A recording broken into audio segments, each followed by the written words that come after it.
Serapan Mengaji, kajian ilmiah Al-Quran dan Sunnah.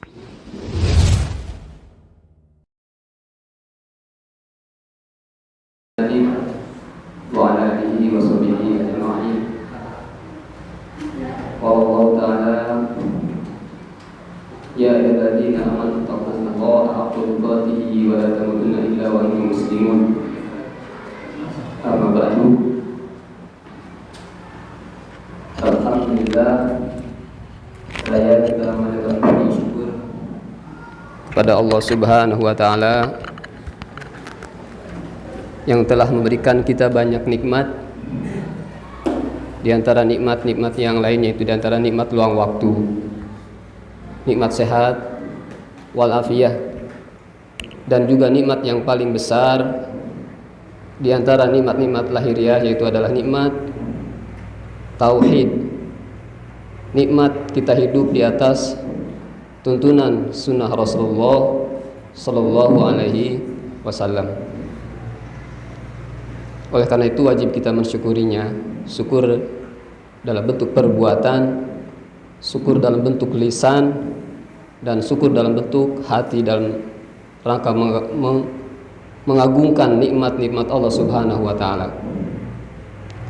Salawat serta salam semoga tetap terlimpah curahkan kepada Nabiullah Nabi Muhammad sallallahu alaihi wasallam, juga untuk keluarga beliau, para sahabat, para tabi'in dan tabi'ut tabi'in, dan umatnya yang istiqomah di atas tuntunan Rasulullah sallallahu alaihi wasallam.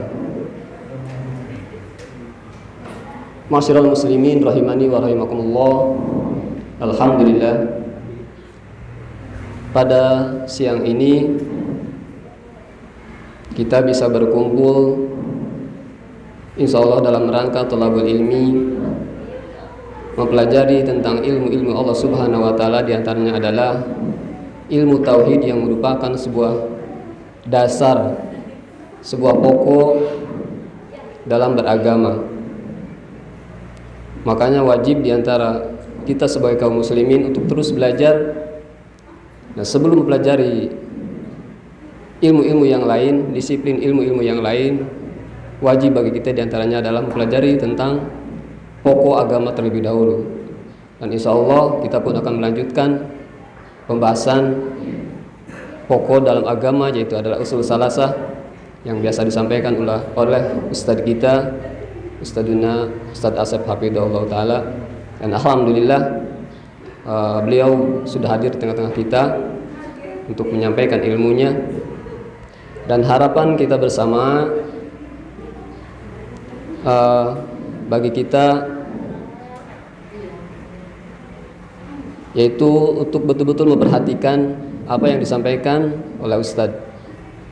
Ya, harapan kita bersama kita jaga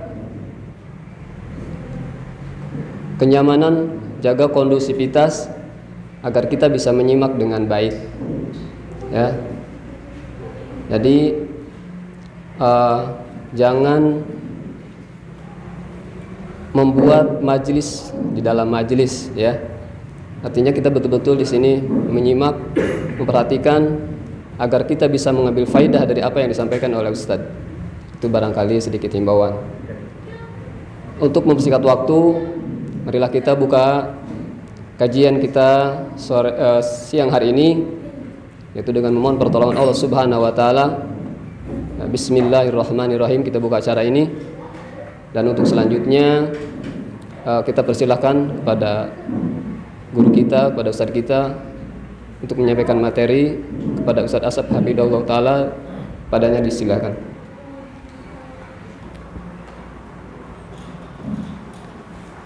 Bismillahirrahmanirrahim. Assalamualaikum warahmatullahi wabarakatuh. Alhamdulillahi ala ihsanih wa syukru lahu ala taufiqihi wa amtinani wa ashhadu an la ilaha illallah wahdahu la syarika lah ta'ziman li sya'nih wa ashhadu anna Muhammadan abduhu wa rasuluhu ad-da'i ila ridwanih. Qala Allah Ta'ala fi muhkam tanzil, a'udzu billahi minasyaitonir rajim. Bismillahirrahmanirrahim. Rusulan mubashshirina wa mundhirin. Wa qala nabiyyuna sallallahu alaihi wasallam, talabul ilmi faridatun ala kulli muslimin. Baik, ma'asyiral muslimin rahimani wa rahimakumullah. Puji syukur kita panjatkan kepada Allah Subhanahu wa taala yang senantiasa memberikan anugerah nikmat yang luar biasa kepada kita yang tidak bisa kita hitung. Sehingga pada kesempatan yang mulia ini kita alhamdulillah diberikan nikmat oleh Allah Subhanahu wa taala, yaitu nikmat taufik, ya, yaitu hidayah taufik dari Allah Subhanahu wa taala, sehingga kita dimudahkan melangkahkan kaki kita untuk menuju majelis-majelis ilmu. Salawat dan salam moga tetap tercurah limpahkan kepada baginda kita Nabi Allah Muhammad sallallahu alaihi wasallam.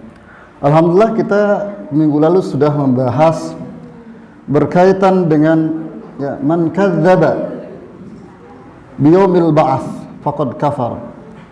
Artinya barang siapa atau siapa saja yang mengingkari hari kebangkitan maka telah ingkar terhadap apa yang disampaikan oleh Allah Subhanahu wa taala. Karena hari kebangkitan nyata adanya. Bahkan secara logika saja itu sudah sangat mungkin. Artinya Allah Subhanahu wa taala menciptakan langit dan bumi lebih susah. Kalau kita harus bayangkan, menciptakan manusia lebih mudah. Artinya apa? Karena lebih kecil dan tidak seperti langit dan bumi. Ya, bagaimana dengan membangkitkannya? Justru lebih mudah bagi Allah Subhanahu wa taala. Dan bukti keadilan seorang bos manakala ada di antara anak buahnya yang berantem atau saling menzolimi, lalu kemudian ketahuan, maka alangkah naibnya seorang bos, seorang atasan membiarkan orang yang terzolimi tanpa ada tindak lanjutnya. Begitu pula Allah Subhanahu wa taala, kita mengetahuinya maha adil, maha bijaksana. Dengan keadilan kebijaksanaannya, maka siapa saja yang melakukan kejelekan maka harus ada timbal baliknya, yaitu apa? Setelah hari kebangkitan, yaitu yaumul jaza.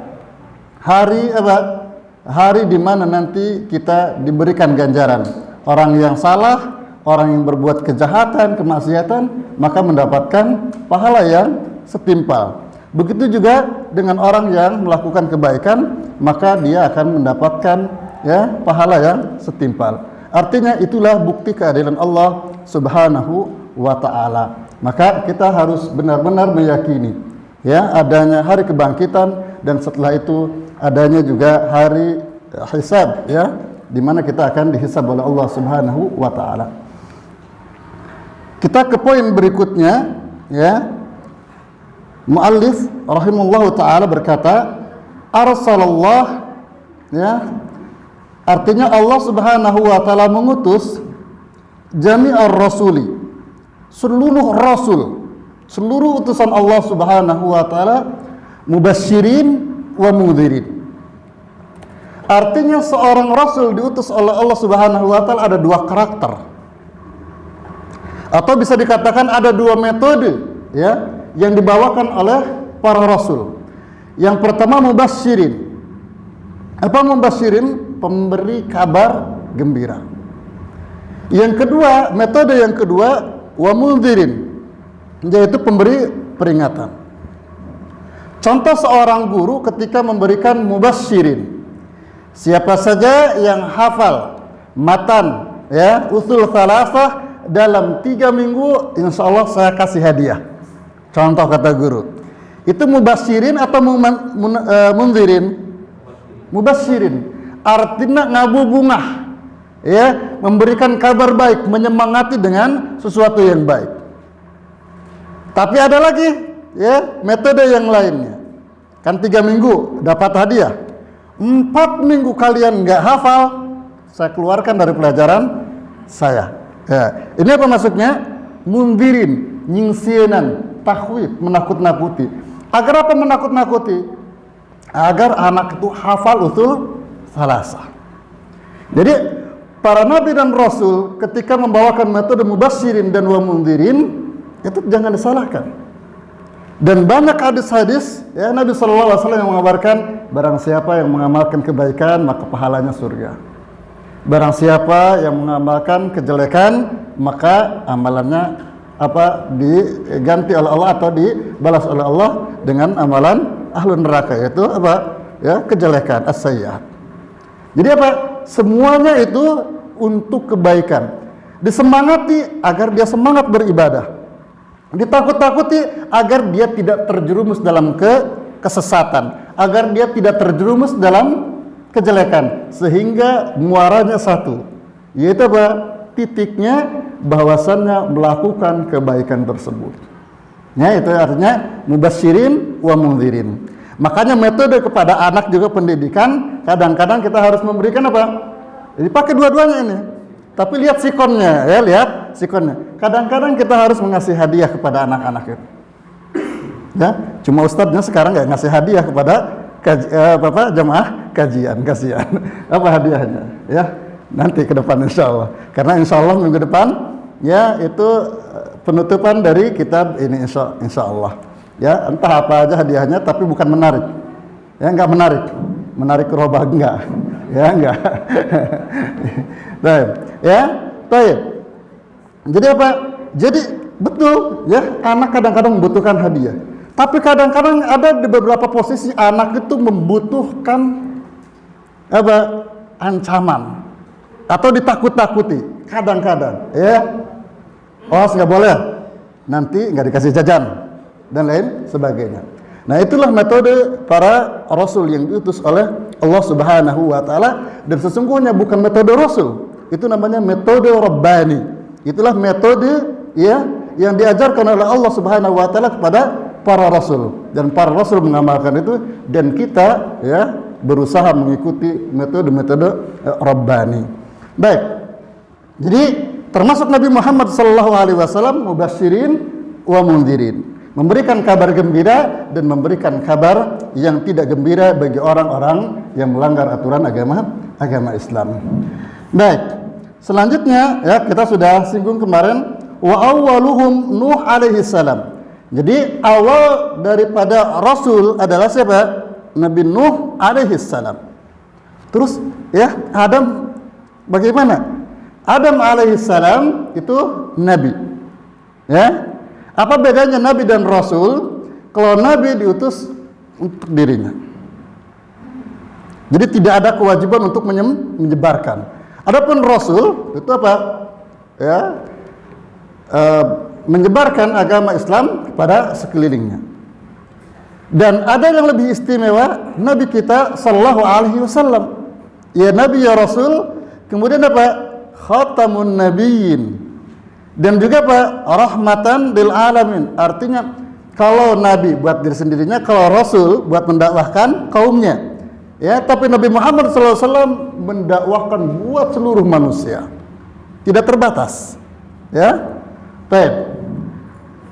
Kemudian wa akhiruhum Muhammad sallallahu alaihi wasallam, dan akhir daripada risalah kerasulan adalah Nabi Muhammad sallallahu alaihi wasallam.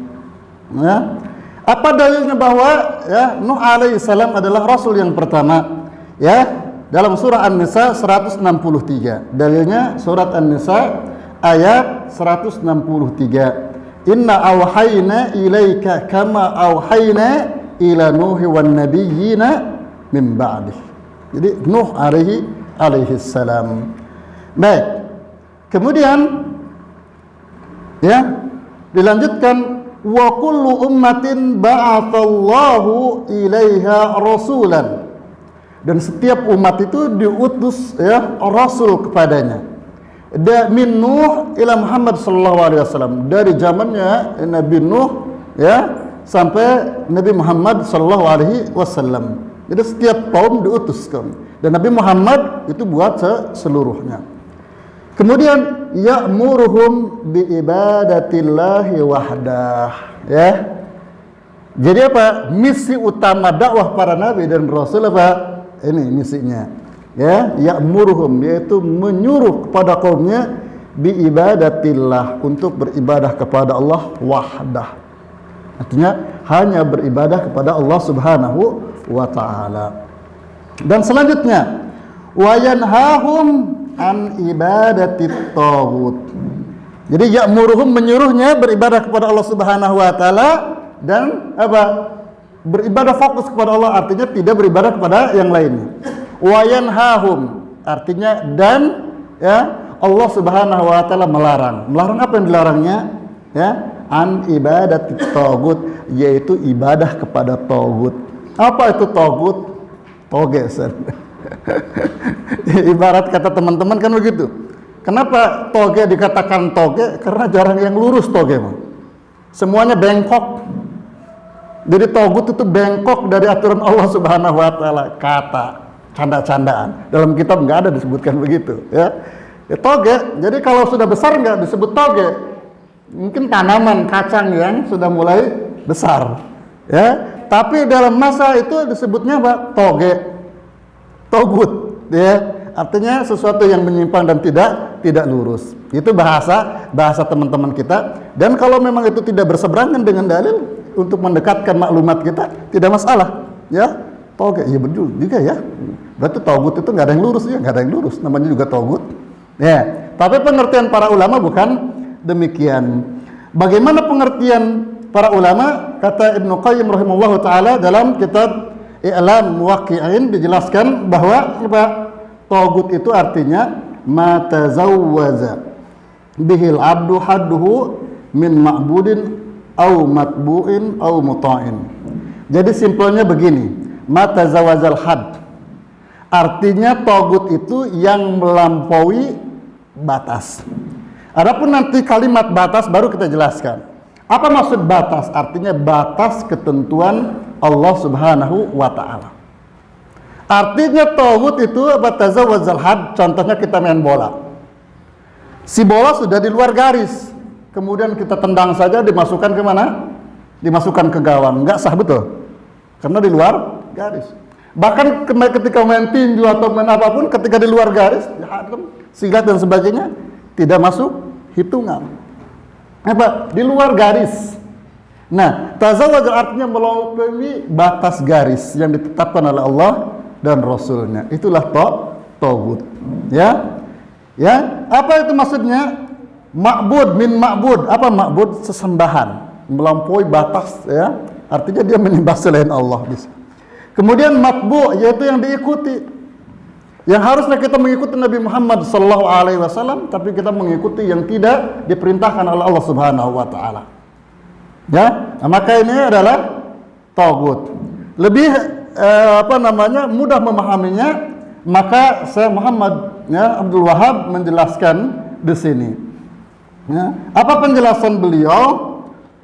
Wat-tawagitu katsiratun. Tagut itu tawagit zamannya, tagut zamannya tawagit. Ya. Itu apa? Tagut itu katsiratun kata beliau. Banyak sekali. Wa ru'usuhum khamsah. Beliau menyebutkan dan gegedugna. Ya. Gegedug, Pak. Artinya yang paling kahot, yang paling dominan bisa disebut apa? Tagut. Maka kata beliau paling tidak khamsah. Ya, paling tidak ada 5. Apa aja itu yang 5? Maka kita akan menulisnya. Ya, kita akan berusaha menulisnya. Dan inilah yang disebut dengan ru'us, ya, kepala, muncikuran gegedugna iblis laknatullah alaih.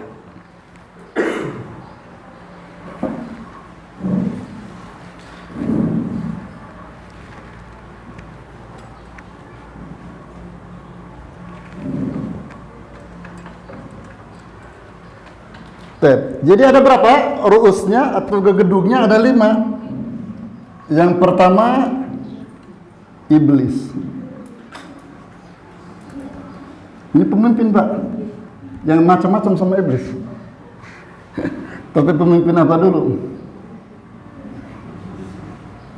Kita tulis saja dulu ya. Yang kedua, man ubida wa huwa radin.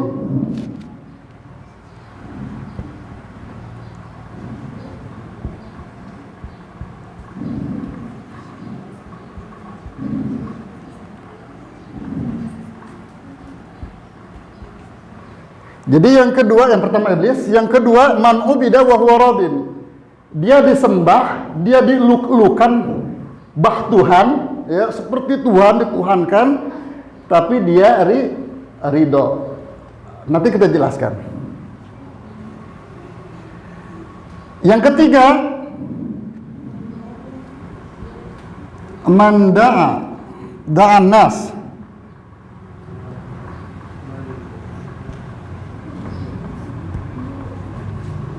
Man da'an nas ila ibadati nafsihi.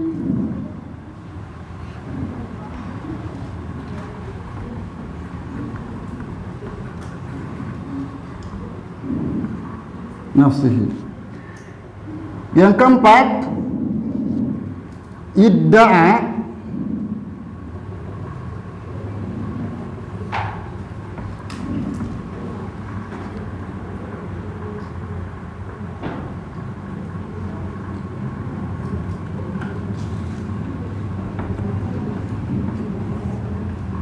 syai'an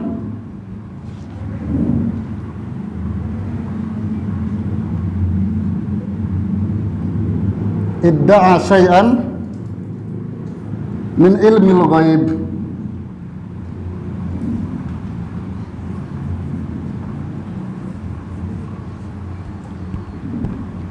Yang kelima, man hakama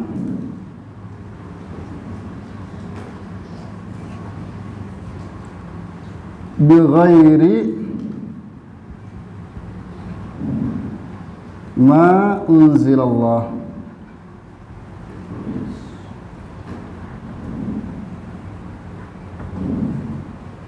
Kok makin bawah makin kecilan. Baik. Ini besar. Baik, yang pertama iblis laknatullah. Kita akan coba memahami dan mengenal, ya, kenalan sama karakter dan sifat iblis laknatullah alaih. Sad kok berani sebut iblis laknatullah alaih? Kan ada hadis riwayat Daud yang Rasulullah SAW mengatakan tidak boleh apa, ya, melaknat iblis. Nanti kita jelaskan. Baik, iblis, ya, itu induk pertama daripada taubat. Siapa itu iblis laknatullah? Wa huwa syaitanur rajim al-la'in, yaitu syaitan, ya, yang dirajam oleh Allah Subhanahu wa taala, ya, al-la'in. Apa al-la'in? Yang dilaknat oleh Allah Subhanahu wa taala.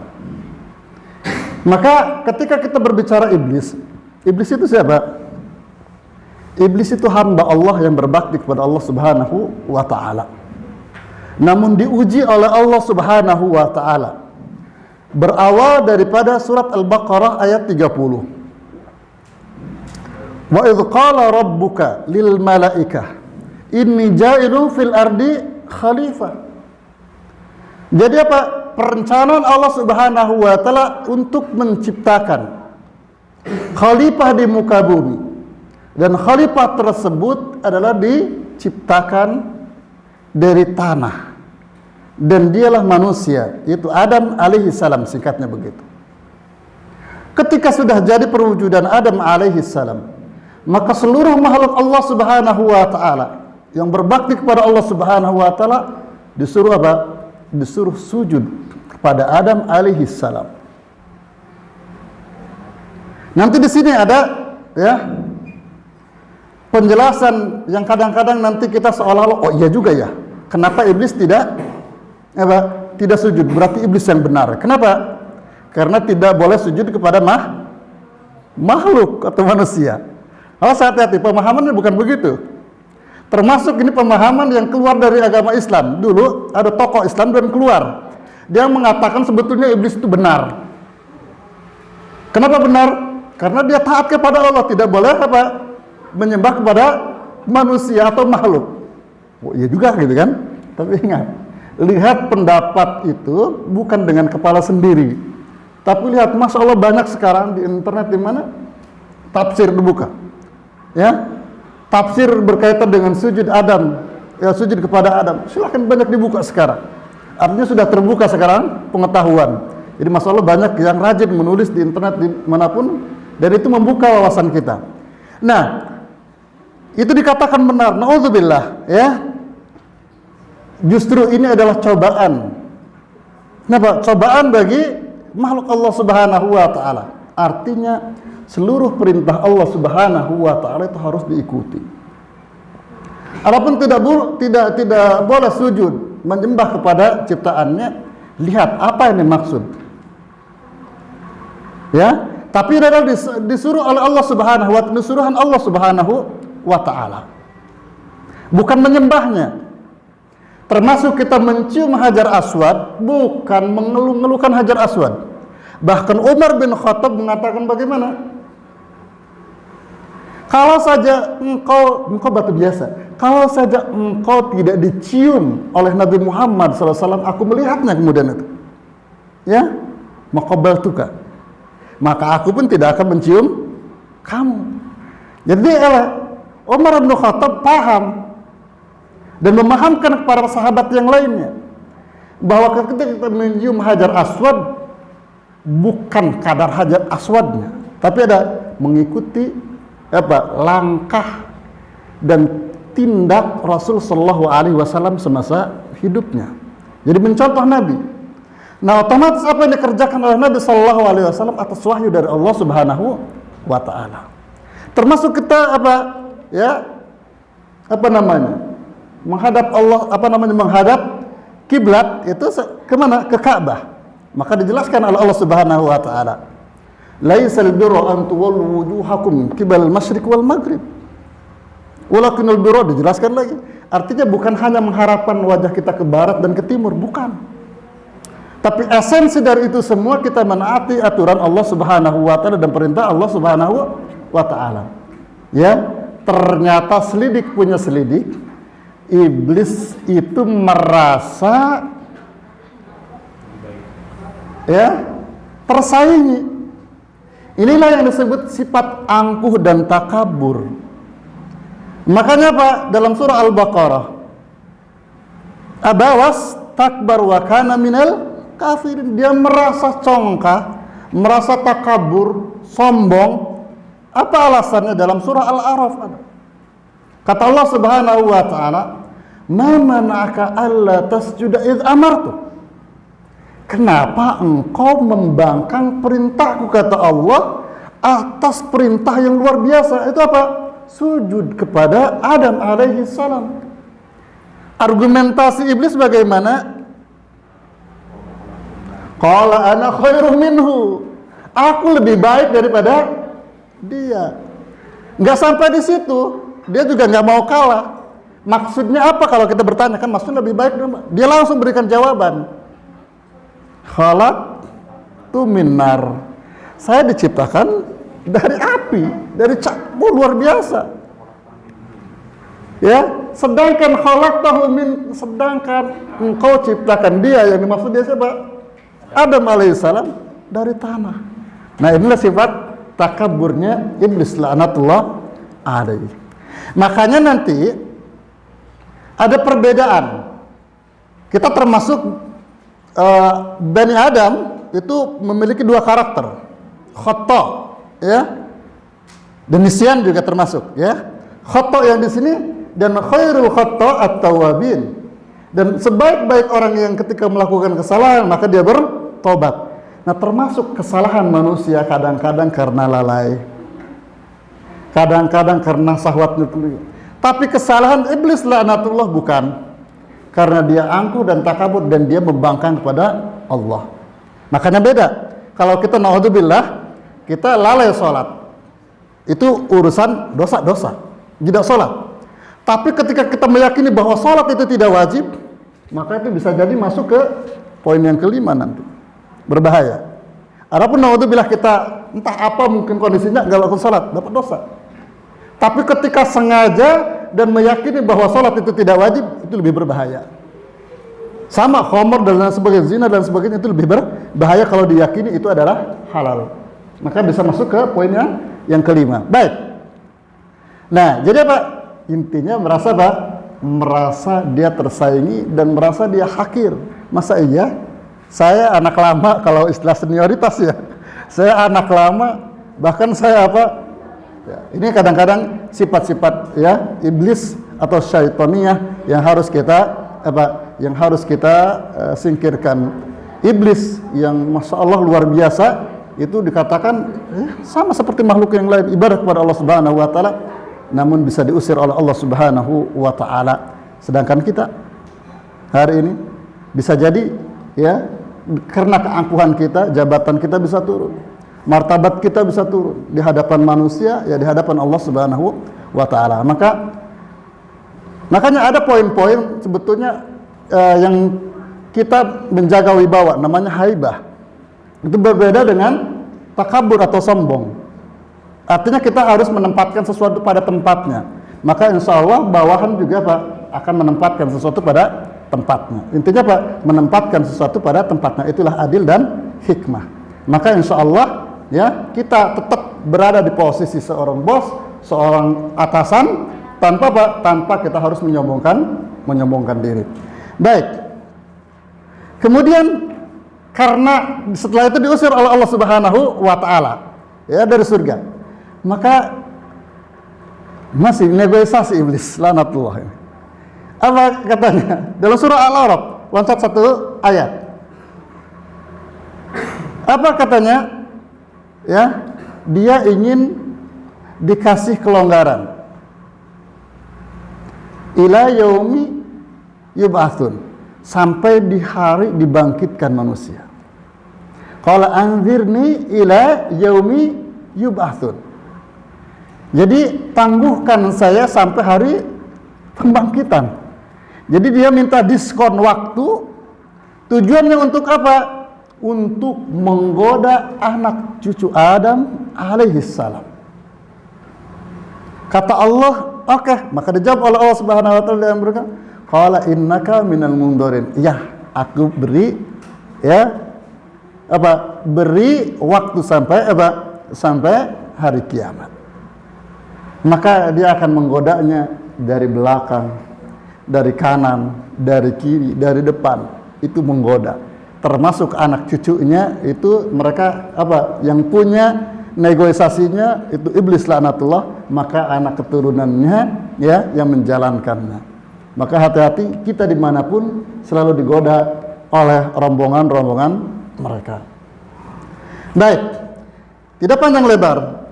Kemudian ya, apa saja yang disenangi oleh iblis laknatullah alaih. Yang disenangi oleh iblis diantaranya ya ada di kitab Sirajut Talibin dan ada juga di referensi yang lainnya.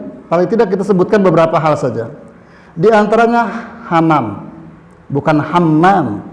Kalau hammam itu burung, ya. Kalau hammam jadi beda. Kalau ada tasjid atau sidahnya itu burung, ya. Kalau hamam itu kamar mandi. Itu yang disukai oleh iblis dan keturunannya. Maka di kamar mandi seperlunya saja. Tidak usah nyanyi-nyanyi, tidak usah. Kenapa? Karena kadang-kadang pikiran-pikiran jelek, pikiran-pikiran jahat kadang adanya di kamar mandi. Kalau pikiran-pikiran bagus adanya di mana? Di waktu sholat katanya. Berarti sholatnya kurang khusyuk. Baik, ya. Jadi luar biasa. Jadi kamar mandi, makanya termasuk ya dianjurkan berdoa ketika kita masuk kamar mandi. Kalau kita tidak berdoa maka ya setan akan bukan ngintip lagi, akan melihat kita dengan jelas. Ya, bukan ngintip begini lagi tapi melihat secara seksama. Duduk sambil ucak-ucangan meureun. Duka dina keran ucang-ucangan duka dina naon, ya. Maka usahakan di kamar mandi sebutuhnya saja, ya. Kemudian yang selanjutnya yang disukai ya itu suq wa turuqat. pasar dan jalan-jalan. Bukan jalan-jalan, artinya tempat jalan. Dan memang kadang ya suk, pasar. Makanya kata Umar, itu yang nggak bisa berdagang, jangan dagang di pasar. Karena sangat rentan sekali di pasar itu, kebohongan-kebohongan itu ada. Zaman sekarang nawarnya kadang-kadang nawarnya terlalu, yang ditawarnya juga nggak mau kalah. Memang sah ya di pasar tawar-menawar ya, tapi sekali lagi nawarnya yang ya biasalah, jangan terlalu ya, sehingga orang lain nanti jadi rugi. Dan bahkan ruginya dunia akhirat, sampai berbohong gara-gara ya kesel ditawar. Teh hapunten modal nage teu meunang sakitu mah. Padahal modalnya sudah dapat, dia sudah untung 1.000. Cuma nggak mungkin ya 1.000 dijual untungnya 1.000 contohnya. Karena dia nanti juga makan dari 1.000, yang lakunya cuma 3 kilo contohnya. Berarti satu hari cuma dapat 3.000 ya. Itu artinya memang kita nggak mungkin ngasih harga sekian. Tapi kalau dikatakan nggak cukup modalnya juga, itu berbohong. Kenapa? Tidak tahu fikih berdagang. Nah, kadang-kadang bahkan disebutkan di dalam surah ya, Al-Mutaffifin, wailul lil mutaffifin. Celakalah mereka. Siapa mutaffifin? Alladzina idza iktalu. Ya, kalau mereka kalau mereka menakar, takarannya dicurangin. Banyak. Di antara, bukan ngajarin ya. Yang tahu mungkin masalah literan itu kadang-kadang bawahnya diketok. Jadi sehingga mungkin beberapa butir jadi kayak gimana ya? Faham nggak kira-kira? Jadi bawahnya dipantek sama palu atau sama apa saja. Jadi dia nggak seimbang. Maka barang yang masuk itu nggak bakalan sempurna. Walaupun memang tidak sampai 1 on. Itu zalim. Jadi itu haram ya, dan diabadikan di dalam Al-Qur'an. Kemudian ketika ditimbang, dia timbangannya kadang diketok. Ada usilnya tuh diketok timbangannya. Jadi normal. Yang jual timbangan normal. Dari sananya insya Allah aman. Kadang-kadang diakalin diketok. Makanya kadang-kadang ada beberapa tempat harganya murah banget. Ternyata tahunya memang datang ke rumah di kilo cuma 9 on. Saya pernah begitu juga. Oh berarti gitu. Ya lebih baik kita harga sama dengan orang lain, tapi timbangannya sama. Ya ketimbang orang kan nyarinya yang murah, nggak tahu timbangannya bermasalah. Ini salah satu yang disenangi oleh iblis laknatullah dan para keturunannya. Turuqat, jalan-jalan, termasuk kadang-kadang ketika kita berperjalanan sudah tahu macet, kadang-kadang sambil lihat kiri kanan yang di depan, bawa mobil lagi, titit di belakang, nggak ngeh juga, ya sudah didatangi diturunin, dan sebagainya. Kenapa? Mudah tersulut emosi ketika dalam perjalanan, ya mudah tersulut. Makanya termasuk, masya Allah luar biasa rukhsah ketika kita perjalanan dalam keadaan saum, berpuasa. Contoh dari sini ke Jogja. Kalau memang dirasa bakal pusing di jalan dengan kemacetan dan sebagainya, silakan buka. Bukan hanya lapar saja, pusing, artinya nggak bisa konsen, silakan buka. Ya, itu artinya kemurahan dari Allah Subhanahu wa Ta'ala. Salah satunya memang karena memang tadi tempat yang disukai sama ya. Kadang-kadang pun yang pakai peci, yang jenggotnya panjang, yang semuanya kadang-kadang ketika dalam perjalanan kesal-kesal. Ya, makanya kata para ulama, kalau ingin tahu karakter seseorang itu ya bawa perjalanan jauh. Maka kadang-kadang ketahuan. Baik, makanya saya perjalanan sendiri. Baik ya, itu kita berbicara baru iblis laknatullah. Kemudian al-aklu bidudil masbalah, makan dan minum ya tidak membaca basmalah atau bismillahirrahmanirrahim. Itu makanan yang disenangi mereka. Kemudian yang selanjutnya berkaitan dengan tadi ungkapan saya, iblis laknatullah. Kalau saya masih menggunakan laknatullah alaih. Tapi banyak para ulama katanya jangan, bahkan jatuhnya kepada makruh. Melaknat siapa? Iblis. Alasan yang pertama, bahwasannya iblis sudah dilaknat oleh Allah. Kita nggak usah ngelaknat, karena manusia tidak boleh melaknat. Termasuk Ibnu Qayyim dan beberapa Tapi pun dalam hal ini saya berbeda. Bukan naudzubillah ilmu saya tinggi, enggak. Cuma hadis di sini Kalimatnya begini. Dulu saya diboncengan Rasul sallallahu alaihi wasallam. Kemudian kendaraan Rasul itu tergelincir. Tergelincir. Muncik urang mah pijalikeun. Bisa jadi motornya blong remnya dan lain sebagainya. Kemudian setelah itu langsung melaknat Allah. Naudzubillah. Ya, melaknat apa? Melaknat iblis. Melaknat setan. Mun bahasa Sunda kadang-kadang punten. Jurig, setan. Spontanitas, bukan baca astagfirullah, bukan baca basmalah dan lain sebagainya. Tapi apa? Tapi mengucapkan itu. Dan yang saya pahami itulah yang dimaksud, yang dilarang. Apa? Ketika kita mendapatkan musibah, menyalahkan setan dengan melaknat setan, justru mereka beruntung, Pak Bu. Di dalam hadis Abu Daud, Rasulullah SAW melarang sahabat itu untuk apa? Untuk melaknat setan. Kenapa? Karena kalau itu diungkapkan, setan akan membesar sebesar rumah. Tapi kata Rasul, bacakan basmalah bismillahirrahmanirrahim, ya, maka dia akan mengecil seperti lalat. Hadisnya sahih. Nah, artinya apa di sini? Berarti apa? Melaknat ketika apa? Ketika kita dalam keadaan mendapatkan musibah. Dan termasuk di sini, ya, termasuk di sini. Ya. Di sini apa namanya? Wa huwa syaitonir rajim al-la'in. Ya, dalam syarah-syarah iblis laknatullah. Jadi pengarang-pengarang buku sebetulnya menjelaskan iblis laknatullah. Artinya memang kalau toh memang ada yang mengatakan makruh, ya mungkin makruh, ya. Tapi yang lebih poin pelajaran yang harus kita pahami bersama ketika kita mendapatkan musibah, mendapatkan kecelakaan, jangan mengatakan atau menyumpahi mereka atau melaknat mereka. Pelajaran yang bisa diambil, kenapa? Karena mereka merasa bangga. Itu yang jadi permasalahan. Bangga apa? Oh, berarti mereka menganggap madehna ngaguling gara-gara uing cik setan. Jadi dia merasa bangga karena seolah dia berpengaruh.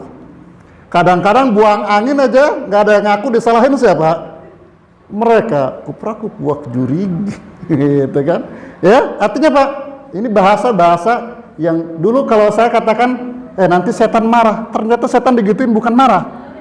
Dia makin bangga, tafakhur. Congkah dia, makin berani dia menggoda manusia. Dan itu memang tidak layak kita katakan demikian. Lebih baik baca istighfar dan baca ta'awudz dan lain sebagainya ketika mendapatkan musibah secara mendadak. Contoh ujuk-ujuk mau naik motor nih, dari sini motornya betus.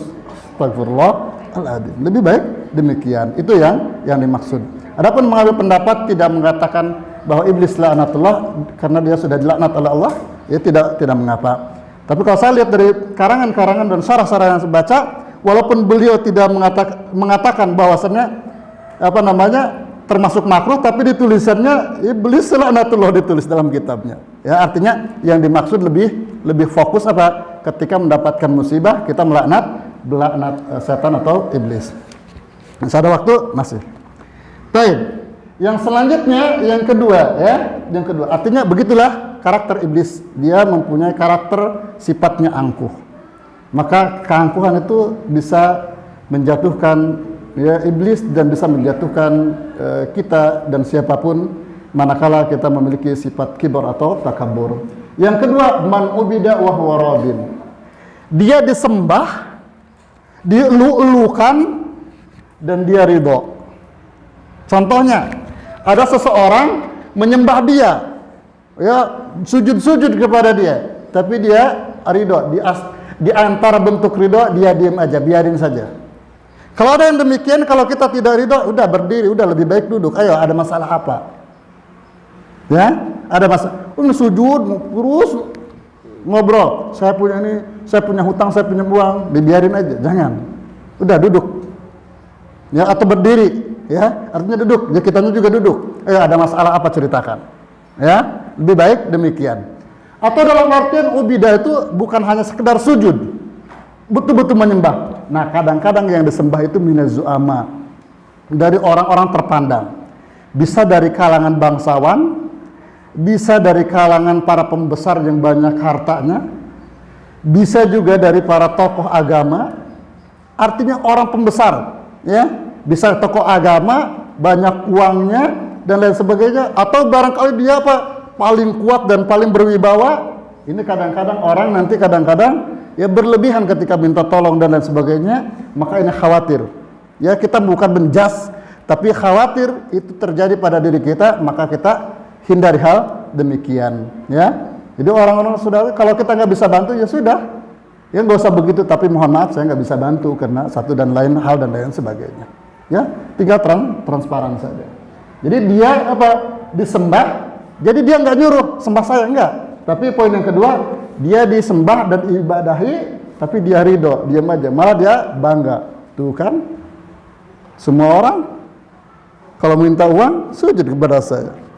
Saya siapa? Disebutkan. Nah, itu kan. Nah, itu termasuk itu.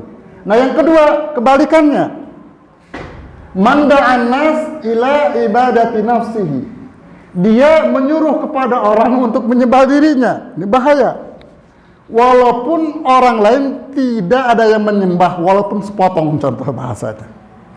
Jadi ini siapa contohnya? Fir'aun. Wa qala ana rabbukumul a'la. Kenapa? Dia punya kekuasaan raja. Bahkan anak laki-laki sudah dibunuh semuanya gara-gara apa? Tapi ingat, sebesar apapun manusia, ketika dia mendengar sesuatu yang bakal menyakiti dirinya, dia percaya. Dia percaya sama peramal. Jadi ada ramalan kamu nanti akan dijatuhkan sama siapa? Sama anak laki-laki. Maka semua anak laki-laki diperiksa, yang hamil semua diperiksa. Dan loloslah siapa?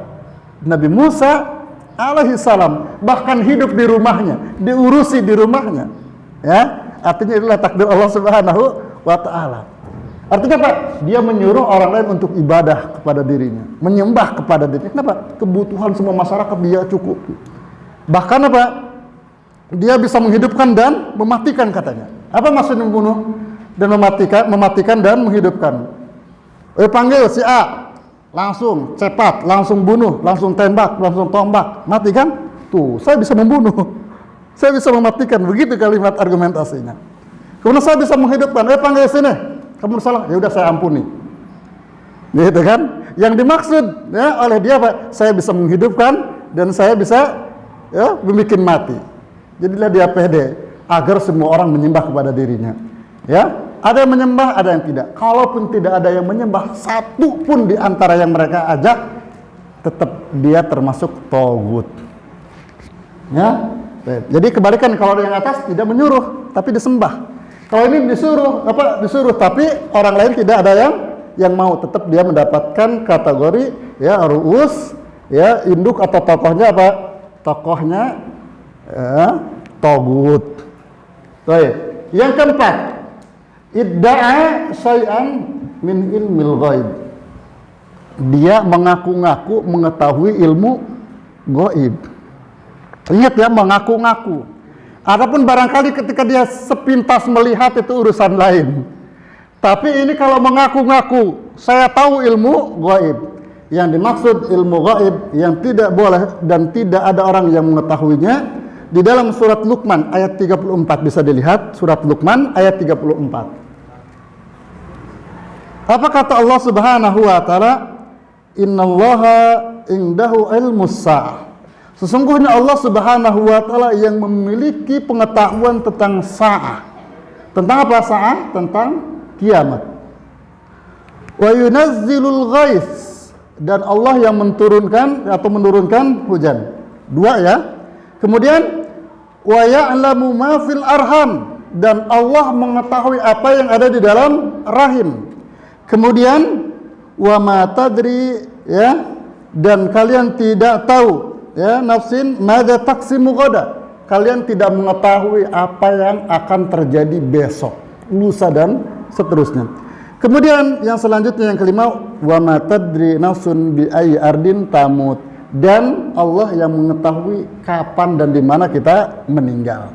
Nah, kalau ada yang mengaku 5 hal tersebut dia akui tahu, maka ini bisa jadi jatuh kepada poin yang keempat. Dia mengaku tahu ilmu yang gaib.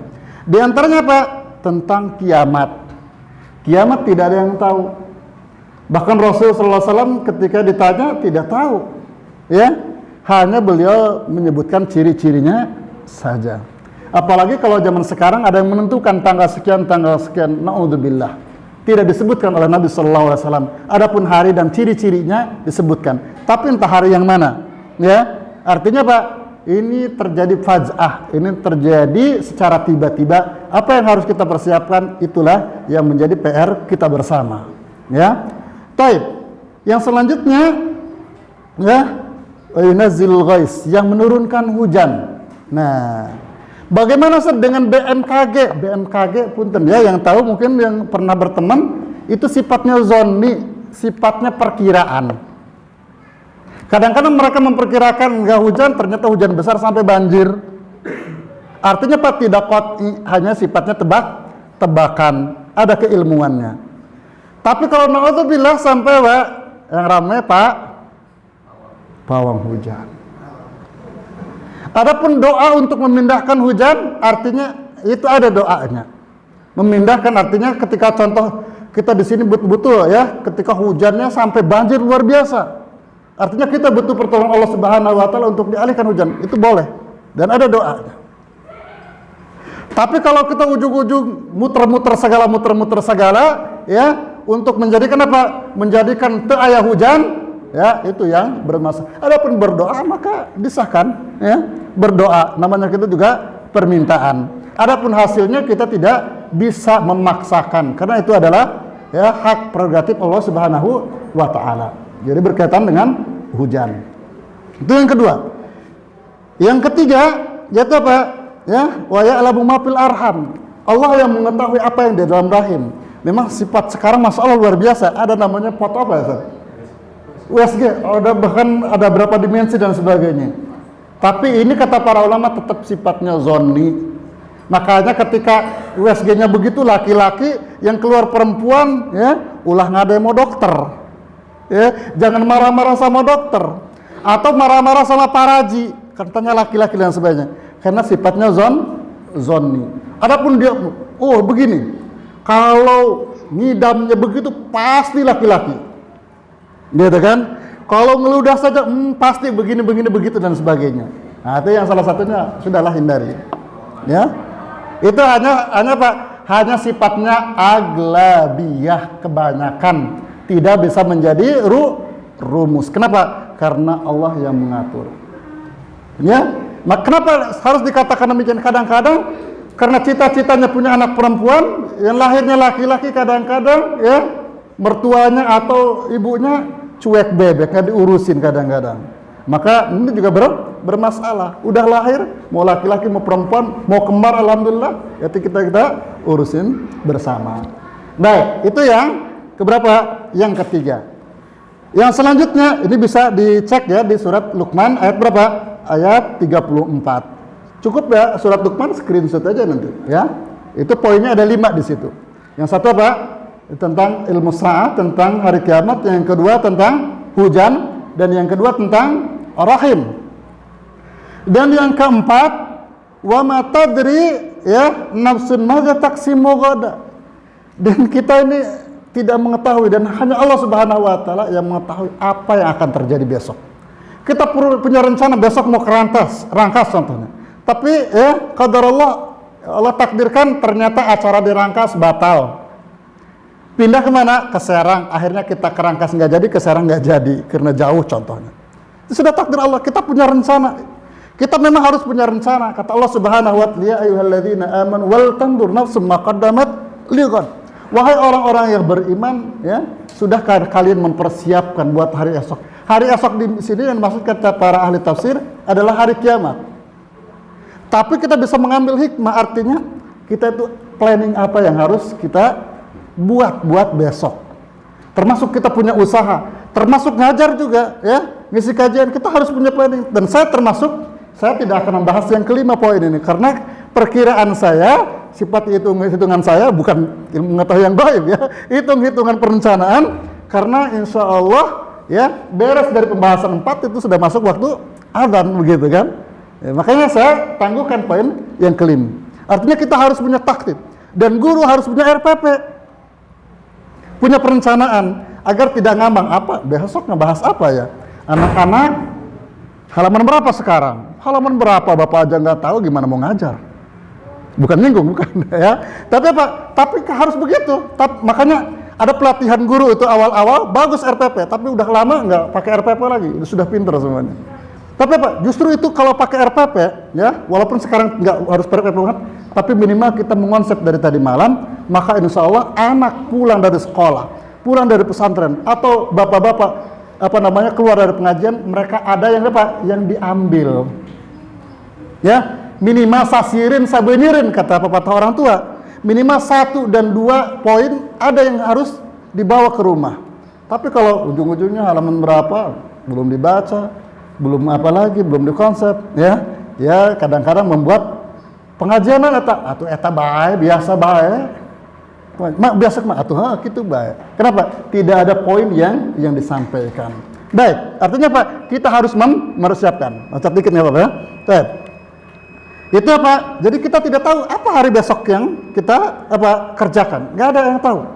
Ya, maka dari situ banyak berdoa kepada Allah Subhanahu wa taala. Adapun perencanaan kita yang berusaha menyusun. Wa ma tadri ya nafsun bi ayyi ardin tamut. Dan kita tidak tahu kapan dan di mana kita meninggal. Hanya ada di film yang ada jam bunyi detiknya semenit lagi meninggal. Ya, pernah di film ya. Tapi di kehidupan nyata tidak ada yang demikian. Bahkan ponis dokter contohnya penyakitnya sekian, diponisnya sekian tahun, ya, ternyata meninggalnya lebih cepat, ternyata meninggalnya lebih lama. Ya, artinya berkaitan dengan kematian tidak ada yang tahu. Artinya hikmah yang gaib itu tidak tahu, maka kita harus mempersiapkan manakala kita akan dihadapkan dengan hal demikian. Karena kata Mahfudat, man arafa bu'da safari ista'adda. Kalau kita tahu perjalanan kita panjang, maka kita harus mempersiapkan diri. Maka persiapan yang bagus kata Allah Subhanahu wa taala dalam Al-Qur'an, yang tadi bukan hadis, bukan Al-Qur'an ya, Mahfudat, kata-kata biasa bahasa Arab. Tapi sekarang dalam Al-Quran apa? Wa tazawwadu fa inna khairu zad at-taqwa. Berbekalah kalian kalau kalian mau perjalanan panjang itu akhirat dengan cara apa? Dengan cara ya berbekal dengan ketakwaan, termasuk bekal haji. Wa tazawwadu fa inna khairu zad, karena ini pembahasan haji ayat ini. Jadi sebaik-baik bekal bukan kecap, bukan sarundeng. Karena Pak di sana makanannya makanan daging kebanyakan. Jadi bapak-bapak yang mau haji kolesterol di sana makan daging Pak. Ikan itu sedikit kalau dari pemerintah.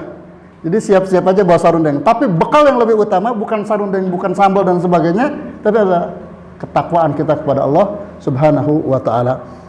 Mungkin itu saja yang bisa disampaikan. Insyaallah kita minggu depan akan membahas poin yang kelima dan insyaallah akan menyelesaikan kitab syarah usul salasah, dan semoga Allah Subhanahu wa taala bisa memberikan taufik dan hidayah kepada kita sekalian. Mohon maaf atas segala kekurangannya dan terima kasih atas perhatiannya.